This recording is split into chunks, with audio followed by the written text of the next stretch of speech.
वजीर आजम इमरान खान आज शाम कौम से खिताब करेंगे। रूस और यूक्रेन तनाज़े के बाद मईशत और आलमी चैलेंजेस पर कौम को एतमाद मिलेंगे।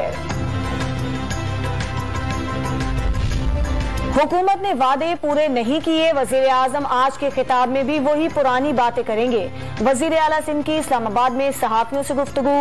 तमाम सियासी जमातों से तहरीक अदम एतमाद में साथ देने की अपील। हैदराबाद में बिलावल भुट्टो के इस्तकबाल की तैयारियां मुकम्मल। मुख्तलिफ इलाकों में इस्तकबालिया कैंप लगा दिए गए। पीपी चेयरमैन गरीबाबाद चौक पर खिताब करेंगे। और तहरीक इंसाफ का सिंध हुकूक मार्च आज जैकबाबाद से रवाना होगा। रत्तो डेरो और कंबर शहदाद कोट से होता हुआ पीपल्स पार्टी के घर लाड़काना पहुंचेगा।